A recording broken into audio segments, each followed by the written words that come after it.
अपने पांव पर पहले कुल्हाड़ी मारना और फिर दूसरों पर दोष मढ़ देना, यही तो बांग्लादेश कर रहा। बांग्लादेश की खराब नीति और हिंदुओं पर अत्याचार ने उसके आर्थिक ढांचे को बुरी तरह से हिला दिया है।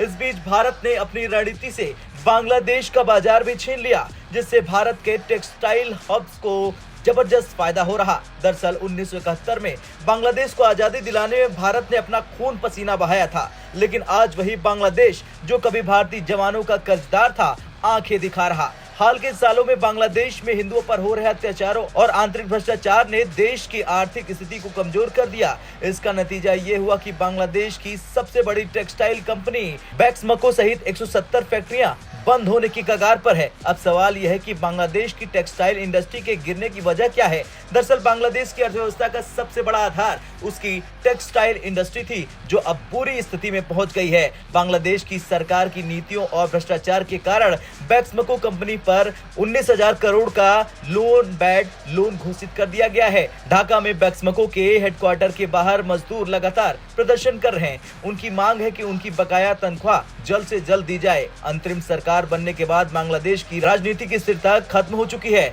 जिससे विदेशी ऑर्डर में भारी गिरावट आई है। बांग्लादेश की बढ़ती टेक्सटाइल इंडस्ट्री का सीधा फायदा भारत को रहा। भारत के टेक्सटाइल हब्स को दुनिया भर में बड़े ऑर्डर्स मिल रहे हैं। दुनिया के कई बड़े ब्रांड्स अब बांग्लादेश के बजाय तिरुपुर से ऑर्डर कर रहे हैं। सूरत की टेक्सटाइल इंडस्ट्री को बड़े पैमाने पर फायदा हो रहा। वुलन और कॉटन इंडस्ट्री के ऑर्डर्स में भारी वृद्धि हो रही। उत्तर प्रदेश के नोएडा में टेक्सटाइल इंडस्ट्री में लगभग 1,000 करोड़ का निवेश आने वाला है। भारत की प्रमुख टेक्सटाइल कंपनियां जैसे रेमंड्स, अरविंद मिल्स और वर्धमान को भारी मुनाफा हो रहा है। रेमंड्स ने हाल ही में ये बड़ा दावा किया कि बांग्लादेश में अस्थिरता के कारण उन्हें 100 करोड़ से ज्यादा का फायदा हुआ। बांग्लादेश में हिंदुओं के खिलाफ हो रही हिंसा और अल्पसंख्यकों पर अत्याचार ने देश की छवि को नुकसान पहुंचाया। साथ ही मजदूरों का शोषण और खराब प्रशासनिक नीतियां देश की टेक्सटाइल इंडस्ट्री को डुबा रही हैं। दूसरी ओर भारत अपनी योजनाओं और रणनीतियों से बांग्लादेश का मार्केट हथियाने में कामयाब हो रहा। बांग्लादेश का भारत पर झूठे प्रोपेगेंडा पर आरोप लगाना और हिंदुओं पर हो रहे